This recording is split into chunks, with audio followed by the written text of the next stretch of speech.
Without any ado, these are the top travel destinations for 2019.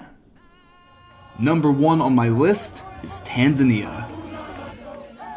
Tanzania is an East African country known for its vast wilderness areas, from the plains of the Serengeti National Park gradually giving way to the tallest freestanding mountain on Earth, Mount Kilimanjaro.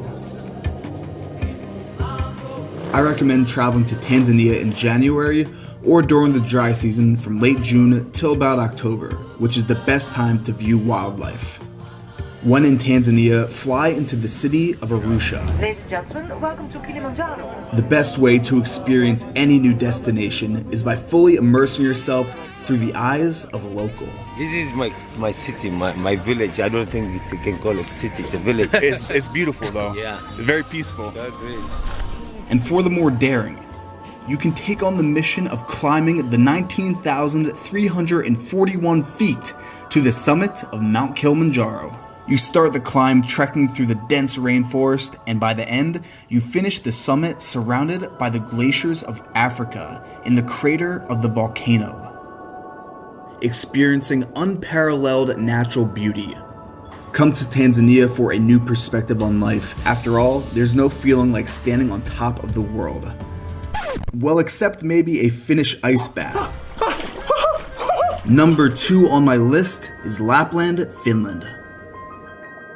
Lapland is Finland's northernmost region, known for its vast subarctic wilderness, ski resorts, and of course the elusive Northern Lights. To get there, take a short flight from Helsinki north to the town of Kittilä. Welcome to Kittilä. And you will find yourself immersed in an actual winter wonderland. Lapland on average gets 60 to 90 centimeters of snow per winter, and the snowpack is deepest in mid-March. This is a snow test. Oh! So we found out the secret to this deep, treacherous snow in Finland. A pair of these boys, snowshoes. They are a must in Lapland. If you're feeling kind of lazy, or you're looking for a bit more of a thrill, rent a snowmobile and venture far out into the remote wilderness. Notice how quiet it is with all the snow.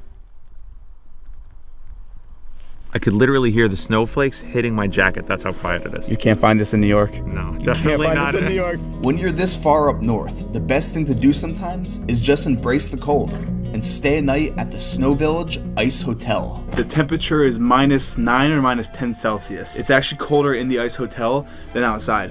The hotel comes complete with an amazing restaurant, movie theater, bar, and even a chapel.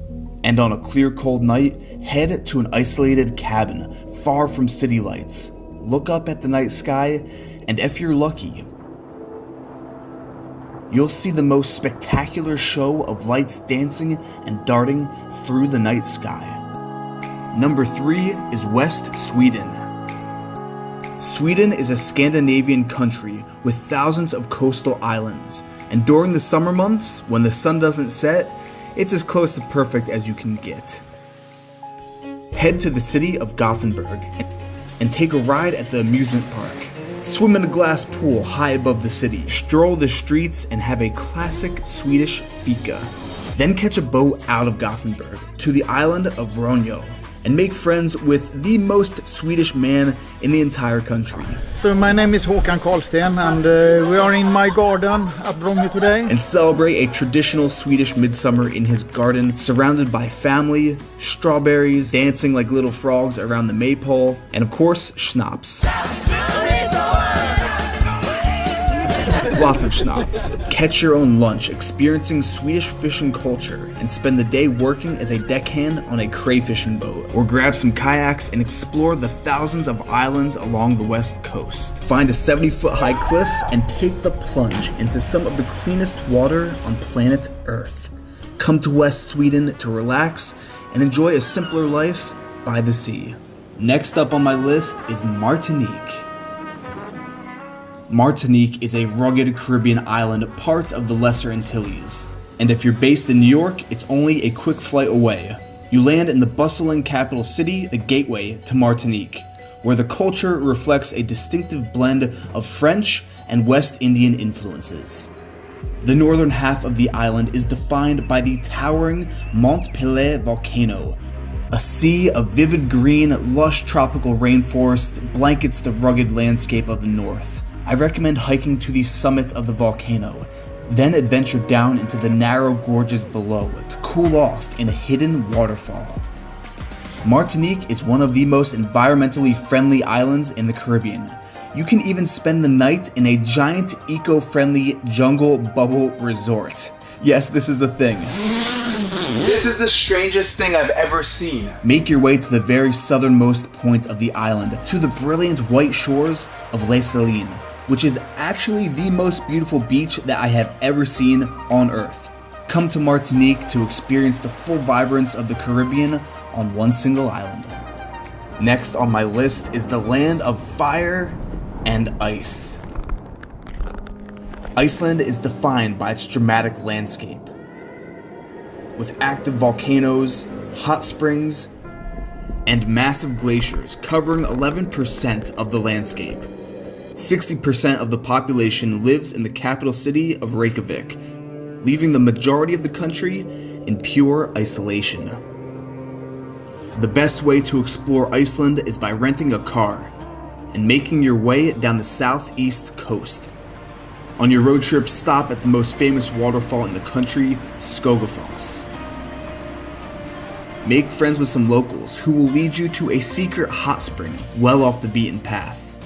Rent an Airbnb in the small fishing village of Vik and explore the world-famous black sand beaches with its enormous basalt stacks and roaring Atlantic waves. Explore the crystal ice caves and towering glaciers which flow to the sea and wash up on the shore, dazzling at Diamond Beach. My biggest piece of advice while in Iceland is arrive to the touristy locations at sunrise to avoid those crowds and keep a very, very close eye on the weather. It is an Icelandic code orange, which means all the roads are shut down.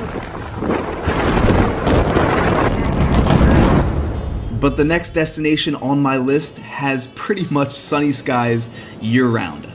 California. California is a western US state that stretches from the Mexican border along the Pacific Ocean for nearly 900 miles. The terrain includes cliff-lined beaches, vast areas of desert, and the sprawling city of Los Angeles. The best way to fully experience California is to road trip down the historic Highway 1. Start off in San Francisco, make your way south through Big Basin, and experience the wonders of the Redwood Forest. Continue down to Santa Cruz for a quick surf. Really take it slow as you drive through Big Sur, which is one of the most dramatic meetings of land and sea on Earth. Take a tour of the extravagant, hill-topped Hearst Castle. Spend some time lounging by the pool in Palm Springs. Trade in your car for an RV. Welcome to our home on wheels. And head way out into the desert to do some soul searching in the spiritual Joshua Tree National Park. And if you really want to get away, head to one of the most remote countries in the world, New Zealand. New Zealand is a country in the southwestern Pacific Ocean, marked by incredible geothermal wonders, rolling green hills, and more sheep than people. Fly into Auckland and head right to the top of the Sky Tower. Harness yourself in and get a 360 view of the cityscape, walking around the narrow skywalk. Or if you really want to beat that jet lag, just base jump off the building. Leave the city behind and visit the tranquil town of Hobbiton. Head out into the bush and hike through a forest of silver ferns to Bridal Veil Falls.